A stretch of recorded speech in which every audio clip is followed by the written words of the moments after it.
Welcome to the deep dive.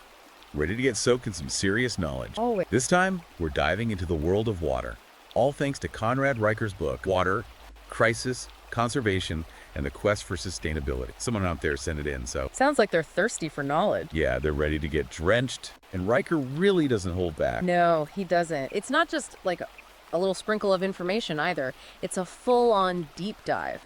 History, science, challenges, you name it, it's in there. He explores how water's woven into, well, everything. Right from the get-go, the book hits you with this stark picture of the global water crisis. Some of these statistics Reicher throws out are, well, they're pretty mind-blowing. Like, did you know that less than 3% of all the water on Earth is the freshwater kind? Seriously, that's like a drop in the bucket. It really is.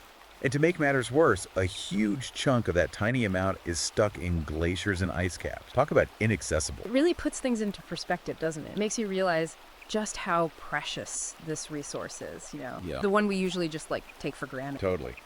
And Reicher doesn't just stop at the numbers. He brings this whole crisis to life with real-world examples. He talks about Delhi, India, this megacity where the water tables drop in like a rock. Millions of people are facing a serious water shortage, and it's a problem that's only getting worse. Yeah. And then there's California. California, the land of sunshine and avocado. Exactly. But even they're grappling with these constant droughts that threaten everything. Farms, daily life, you name it. It's kind of wild how Reicher connects these issues that seem so far away, to our own lives. He makes it clear.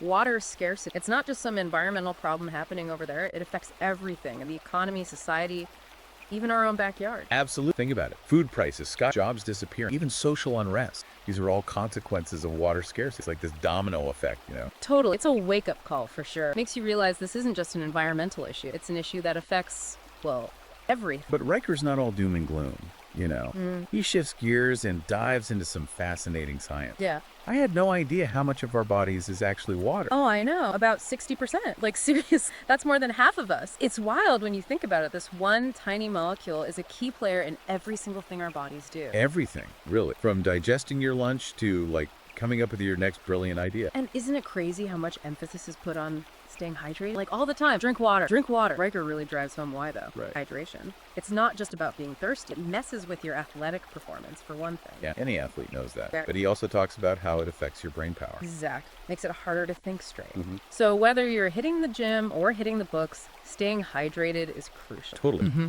But Reicher doesn't just stick to the physical stuff. He takes this surprising turn and explores water's role in different cultures, especially religion. Right. That was a fascinating part of the book. Who knew water was such a big deal in so many religions? Christianity, Hinduism, Islam, they all use water in these symbolic rituals. Yeah, he talks about baptism in Christianity. It's like this ritual cleansing, a fresh start. Then there's Hinduism, where the Ganges River is considered sacred. It's where they do a lot of their purification rituals and even cremation ceremony. Oh, and in Islam, there's wudu. Washing your hands, face, and feet before prayer. It's all about physical and spiritual purity. It just shows you how much deeper our connection with water goes, right? Yeah. It's not just some scientific thing. It's tied to our beliefs, our history, our cultures. Absolutely. But let's get back to some of the practical stuff. Reicher spends a good chunk of the book talking about water purification. Yeah, and the range he covers is amazing. Everything from those basic filters you can get for your kitchen sink to, get this, reverse osmosis. Reverse osmosis. It's a super high-tech process. And guess where they use it? On the International Space Station. It's mind-blowing how we figured out ways to make sure the water we drink is safe, even in space. Wow, that's pretty incredible. But it's not just about, zapping out the bad stuff, right? Reicher talks about this balancing act. Got to get rid of the harmful stuff, but we also have to keep the good stuff. The good stuff. Yeah, the mineral. Our bodies need those. It's a delicate process, that's for sure. So we've talked about drinking water, but what about all the other ways we use it? Reicher has a whole chapter on agriculture, and let me tell you, it's a thirsty business. Agriculture is a total water hog. It can gulp down a whopping 80% of the fresh water in some regions. 80%? Seriously. Think about all the crops we grow, the animals we raise. It takes a ton of water to keep our plate full. Makes you wonder if there's a better way to do things, Exactly. And Reicher dives into that. A lot of that water is just wasted because of old school irrigation methods. He talks about some awesome solutions, though. Stuff like drip irrigation and precision farming. Drip irrigation? Is that like giving plants IV drips? Pretty much. You deliver water directly to the roots, less evaporation, less waste. It's a targeted approach that can save a ton of water compared to just flooding entire fields. Smart. And what about this precision farming thing? Oh, that's where tech comes in. Sensors, satellite imagery. Farmers are using all sorts of high-tech tools to create these super customized watering plans. So each plant gets exactly what it needs. No more, no less. Exactly. It's like giving each plant its own personal water bottle. Pretty cool. Super cool. So we've talked about drinking, cleaning, and farming. Where else does water play a big role? Well, Riker takes us into this often overlooked connection between water and energy. Energy. Yep. He talks about how thermal power plants, the ones that generate most of our electricity, they use massive amounts of water for cooling. And that can lead to some not so great side effects, like thermal pollution. Basically, they dump this heated water back into rivers and lakes, which messes with the ecosystem. Oh, yikes. Not good. But it's not just thermal power plants, is it? Nope. He goes into nuclear power too. Explains how water is used as a coolant in those reactors. And of course, there are the potential risks of radioactive stuff getting into the water. It makes you realize that our energy choices have these ripple effects that go way beyond turning on a light switch. That's deep. It's like everything's connected, It really is. And get this, Riker doesn't even shy away from the downsides of hydropower. Hydropower, isn't that supposed to be like clean energy? That's what a lot of people think. But damming rivers, it can wreck habitats and mess with the natural flow of water. Riker doesn't let us off easy with any of this. So what's the takeaway here? It's a reality check, I think. We need to think about the full environmental impact of every energy source we use. There are always trade-offs, no easy answers. Makes you think twice about just flipping that light switch, huh? For sure. We've covered drinking water, cleaning, agriculture, energy. And it's clear that water is in high demand. But, Riker doesn't just leave us hanging with all these problems. He wraps up this section of the book talking about some potential solutions. Okay, let's hear it. What are some of the bright ideas out there? Well, he dives into desalination, basically turning seawater into fresh water. It's already being used in places like Saudi Arabia and Israel. Wow, turning the ocean into drinking water. That's wild. It's pretty amazing, right? Talk about human ingenuity. So what else does he talk about? He goes into gray water recycling too. That's where you reuse water from sinks and showers for things like watering your garden. It's a super smart way to conserve fresh water. So like giving your plants a shower. Exactly. And then there's rainwater harvest. It's catching on in places like Australia. Basically, you collect rainwater and store it for later. It sounds simple, but effective. Exactly. It's all about reducing our dependence on traditional water sources. It's pretty inspiring to see how we're coming up with all these creative solutions. Riker leaves you feeling like we can actually tackle this water crisis. He does, doesn't he? It's not all doom and gloom. Definitely not. It's a reminder that we have the power to make a difference, if we're willing to put in the effort, that is. Effort and some serious brain power. We're going to need all the ingenuity we can get. Absolutely. We've covered a lot of ground here, but I'm sure there's even more in the book. Oh, for sure. We've only just dipped our toes in. There's a whole ocean of information waiting to be explored. And it's not just about how much water we've got, right? It's about the quality, too. Riker takes us on this, behind-the-scenes tour of water infrastructure, all those pipes and treatment plants and reservoirs.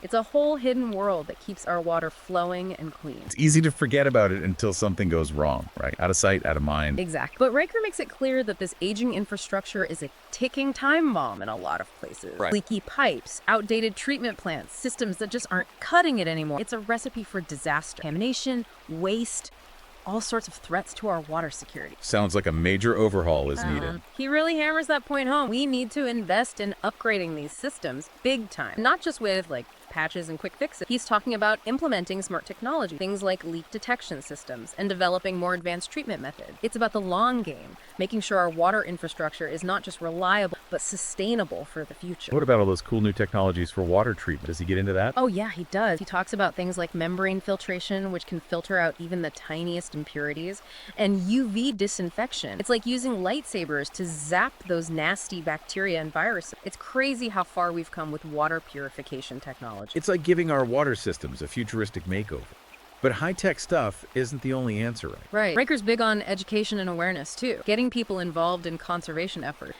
He uses this great example from Australia. They had this campaign called Water for Life, and instead of bombarding people with scary statistics and doom and gloom messages, they went with humor, relatable stuff. Humor for a water crisis. How'd they pull that off? They had these hilarious ads with talking toilets and shower head. It was brilliant. It got people's attention, made them think about their water use, but in a fun way. That's so smart. It's about making it personal, right? Right. Helping people connect with the issue in a way that sticks, not just lecturing them. Exactly. And Riker's also big on teaching kids about water from a young age, integrating it into school curriculums. Imagine if every kid understood the water cycle, the challenges we face, and all the cool solutions we can implement. They'd be like mini water warriors, ready to protect this precious resource. Yeah, it's about empowering the next generation, right? Giving them the knowledge and the tools to make a difference. Totally.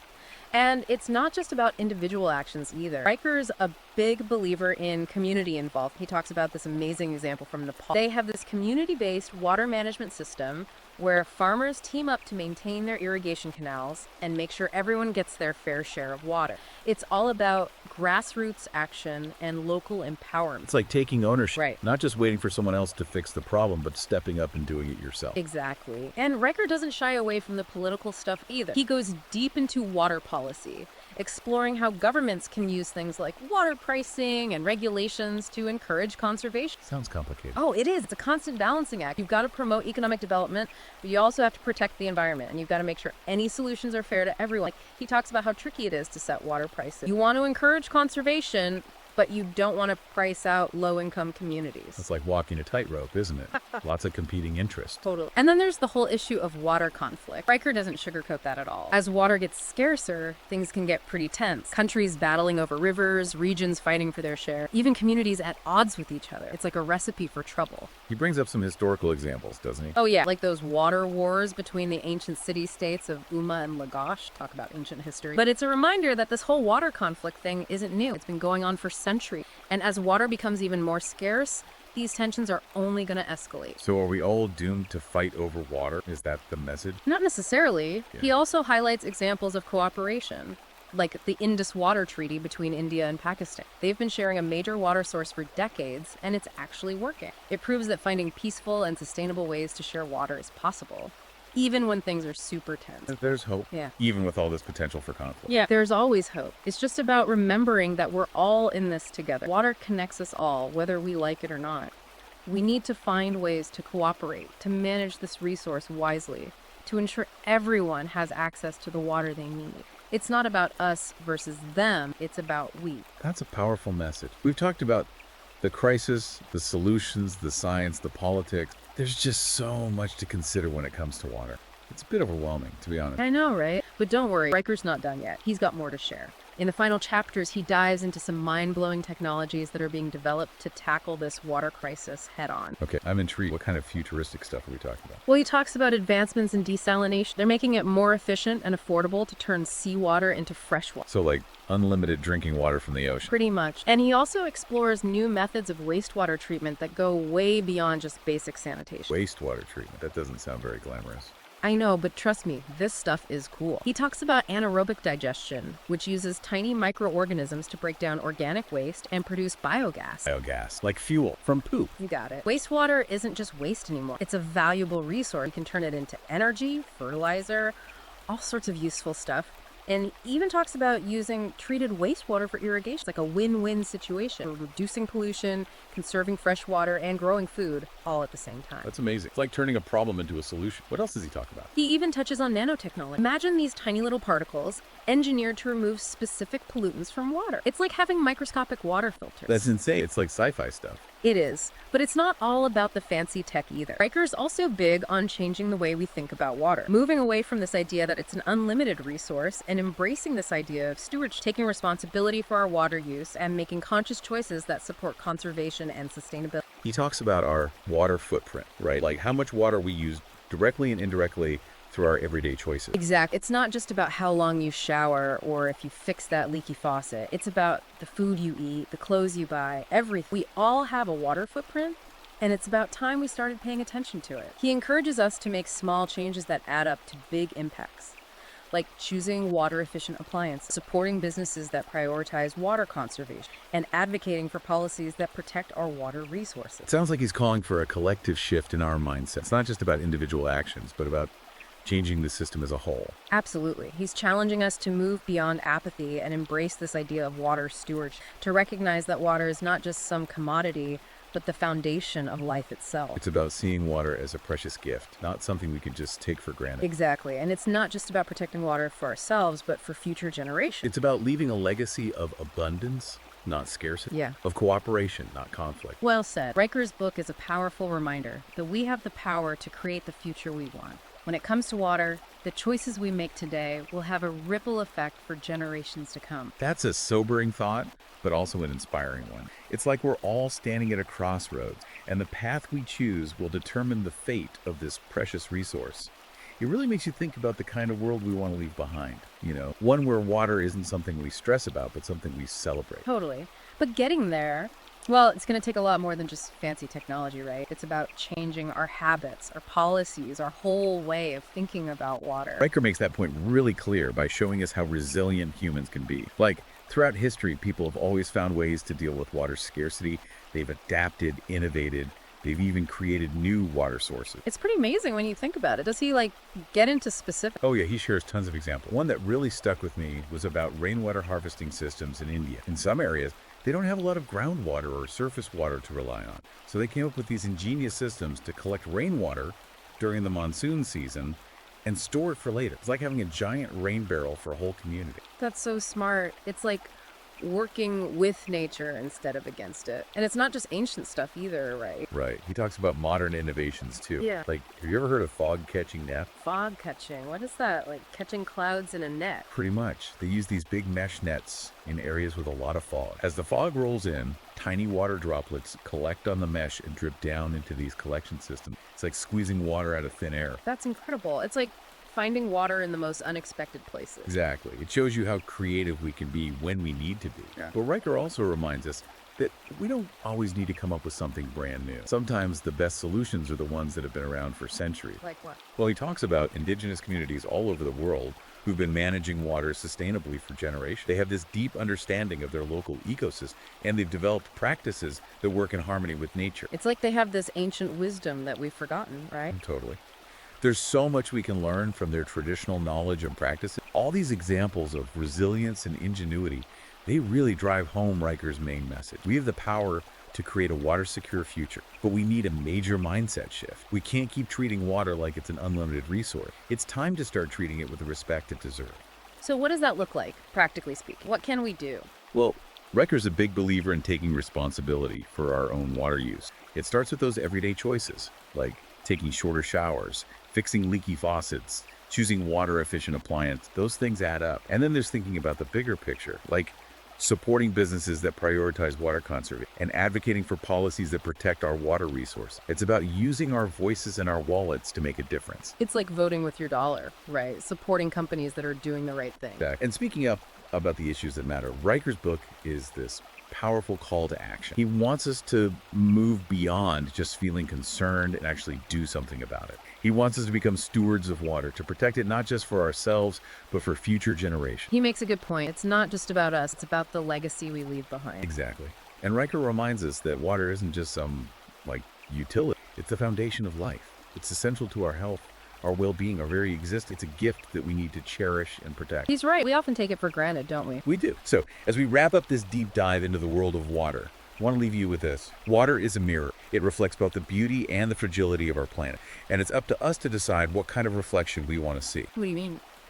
Will it be a reflection of scarcity, conflict, and a dying planet? Or will it be a reflection of abundance, cooperation, and a thriving world? The choice is ours. It's time to choose wisely. It really is. We all have a part to play. Absolutely. Thanks for joining us on this deep dive into the world of water. If you want to learn more, be sure to check out Conrad Riker's book, Water, Crisis, Conservation, and the Quest for Sustainability. You can find it on Amazon Kindle and Google Play Books. Until next time, stay curious, stay informed, and stay hydrated.